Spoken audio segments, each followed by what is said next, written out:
So we were over here last Wednesday, a few of the poets who are writing with Kim under the theme of San Francisco. So this is what came out that day.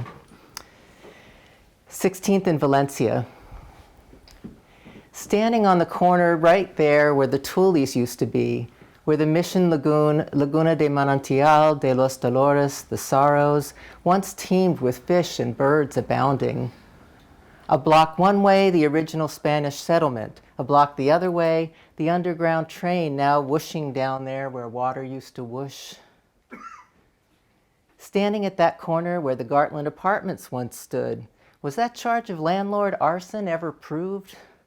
That charred pit that stood open for nearly a decade, graced again and again with new graffiti, flames and skeletons and rats, the ground affixed with impromptu crosses and gravestones for the dead. And at the bottom, always that unidentifiable liquid substance down there, gooey and suspect, where spring water used to flow. Gartland Pit, where any evening you might find a crew of Catholics praying the rosary, or Buddhists chanting to Kuan Yin, or Wiccans dancing, circling round and round to send those lost and stunned souls up to the spirit in the sky who wasn't expecting them so soon.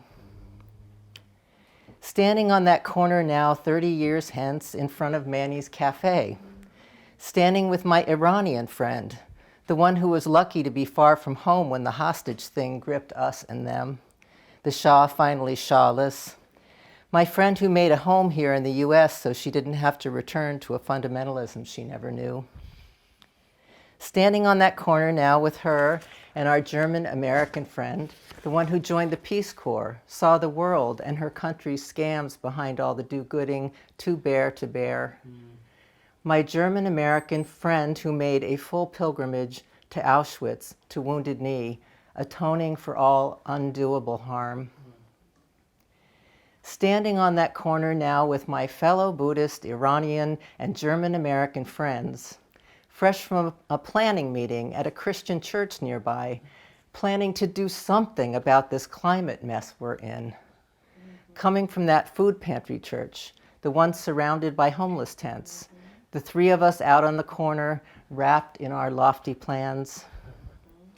And there at 16th and Valencia, just a few feet away, a dark-skinned man yells and yells, a tall and beautiful black man, his people likely brought captive and enslaved to this continent centuries back.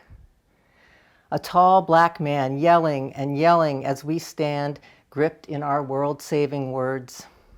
The hordes of humans streaming by, ignoring and ignoring his yelling and yelling about something we aren't listening to either, until the yelling man drops his pants to his ankles and keeps yelling, still no one looking, his gorgeous body on display for all to ignore, no hearing, no sight. Here on this corner at vanished water's edge, all the souls gone from this place, witnessing the sorrows, seared souls leaning low, hearing Los Dolores, the cries of the world as we talk on.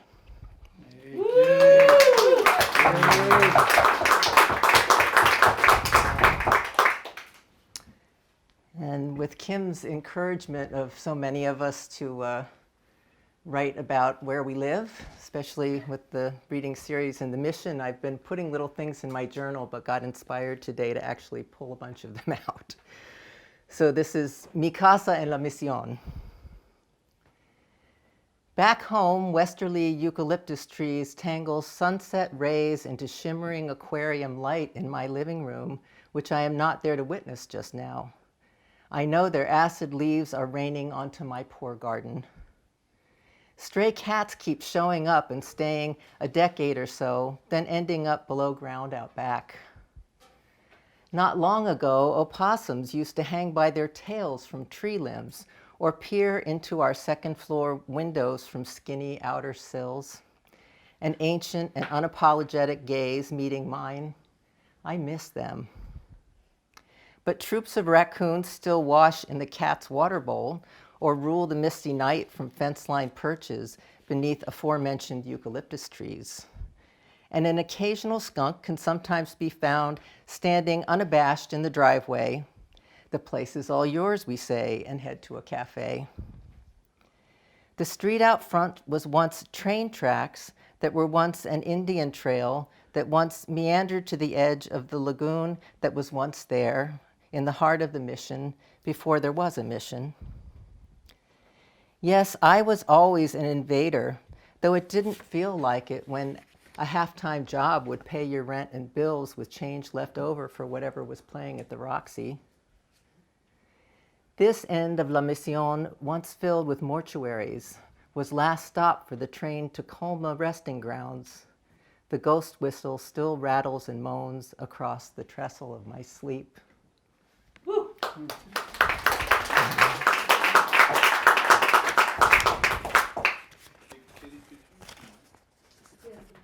Oh, shoot.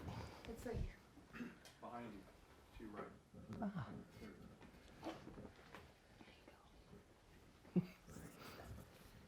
I knew something was missing. Sorry.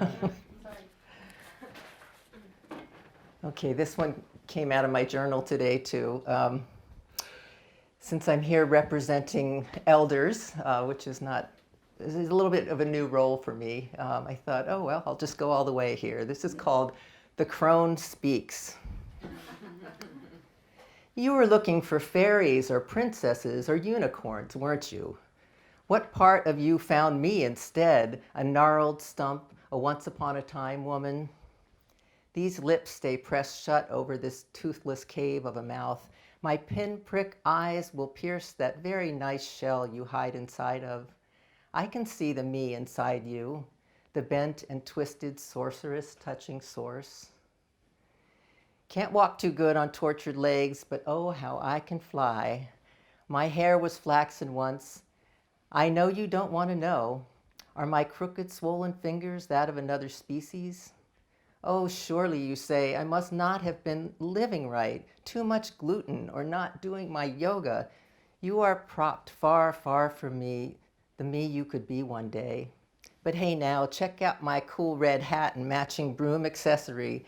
Even a pained and cursing old woman can be queen of accessorizing. What color is your hair turning? I am that mirror no one can bear to look into. Who is the fairest of them all? Who knows? But the unfairest dream that they're exempt from everyday disaster.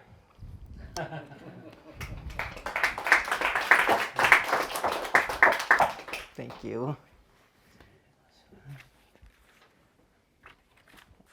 In addition to being the day that Joy Harjo was made Poet Laureate of the U.S., it is the 101st birthday of Mary Tallmountain. So if you don't know who Mary Tallmountain is, go look it up. She's one of our cherished local elders. So I'll end with a poem for her called Elder Woman. She needs only to see one raindrop to close her eyes and know the whole ocean. The rocking chair tells her tales of where its wood grew tall. The window tells her who passed by, who peeked through. These shapes are old friends come to visit again and again.